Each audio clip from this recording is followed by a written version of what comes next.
There are hundreds of drugs available to treat a multitude of diseases.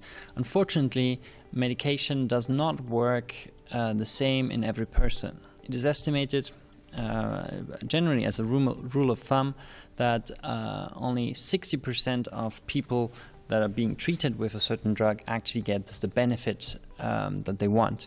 Others might have severe side effects, and again, others might not have an effect at all. And these differences, again, are caused by genetic variations. So people react differently to certain medication based on their genetic profile. And this is what the Pharmaco Sensor is trying to look at. The concept is like this.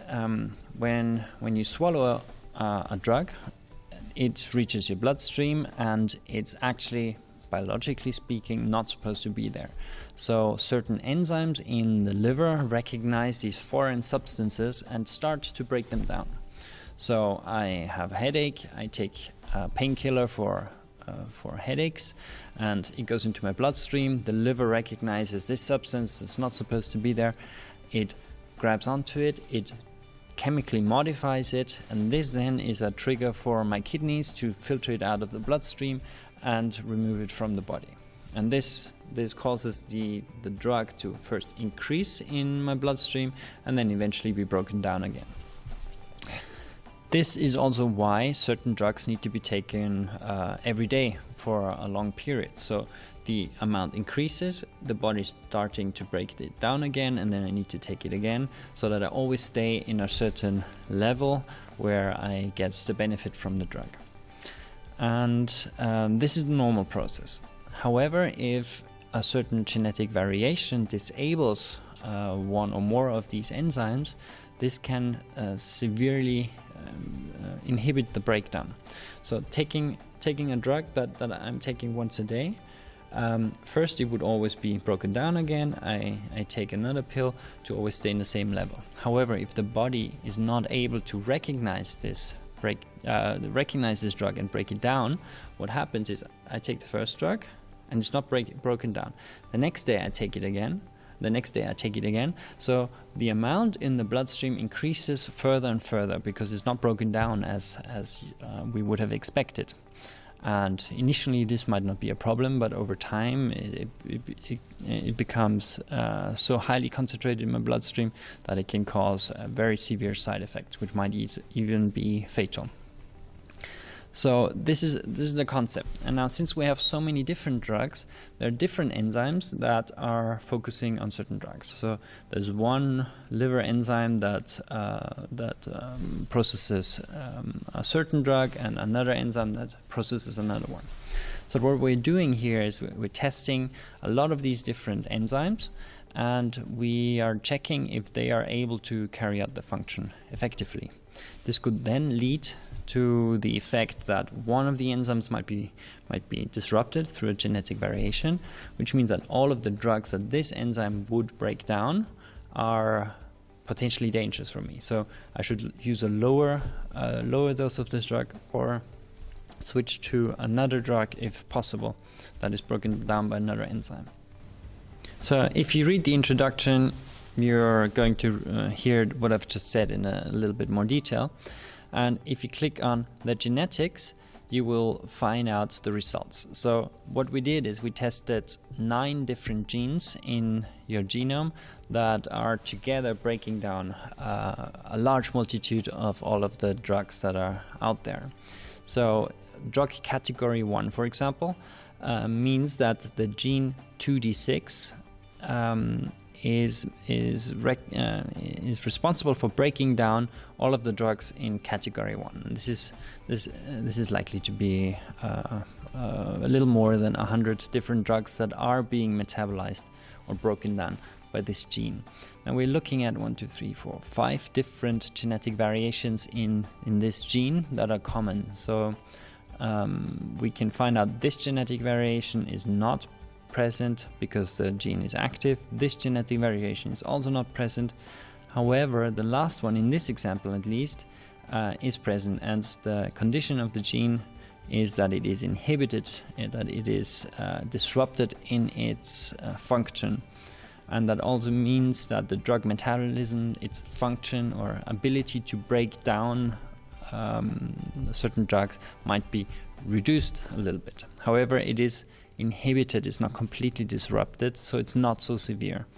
And in the end, you see there are 4 different sections. So you might be an ultra rapid metabolizer, meaning that you're breaking down drugs too fast. An extensive metabolizer, which means you're breaking it down at the normal rate. Intermediate metabolizer is a little slower, however your body is still able to break it down, and poor metabolizer means you're unable to break it down. Now, even though it is inhibited on one genetic variation, this is not severe enough to cause a problem. So this example here is still an extensive metabolizer, and the breakdown is pretty much normal. It's not as severe as it could be.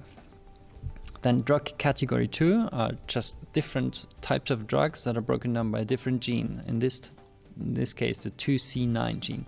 And we're testing the 2 common genetic variations that occur here.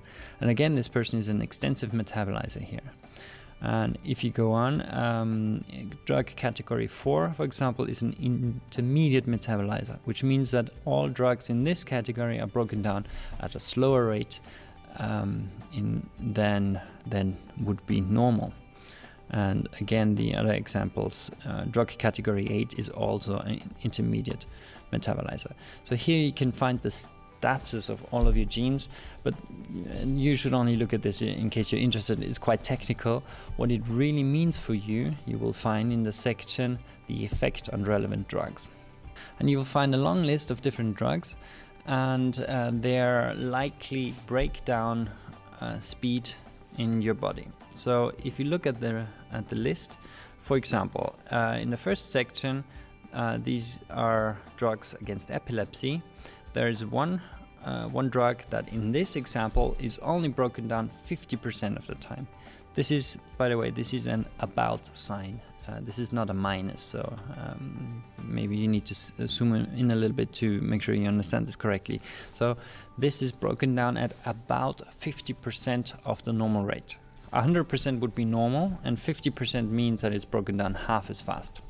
Now what this also means is that this drug might be a problem if it's taken at the normal dose, because you're taking twice as much as your body can handle and can break down. So in this case, the recommended dose might be 50% in the end. So I do need to say, do never change your own dosage. You should only talk to your doctor about this. He can evaluate if it's a good idea to adapt your dosage. You should never stop taking a drug that a doctor has prescribed to you, or change the dosage by yourself. So do talk to your doctor about this in case there is a drug that is broken down at a certain speed. So this drug here, for example, is broken down at 100%. So it's broken down normally, and 100% of the normal doses is also recommended. And if you go on, there's one that is broken down at 75% the normal speed, and you might also find some that are broken down at 200% of the normal speed, which means that this drug is actually broken down faster than it should be. It's not accumulating more, but it's actually removed much too fast. And people who break down drugs too fast sometimes have a problem of not having medical benefit from the drug, because before it can act, it's already gone again. So in these cases, it's sometimes necessary to increase the dose of the drug to around 200%.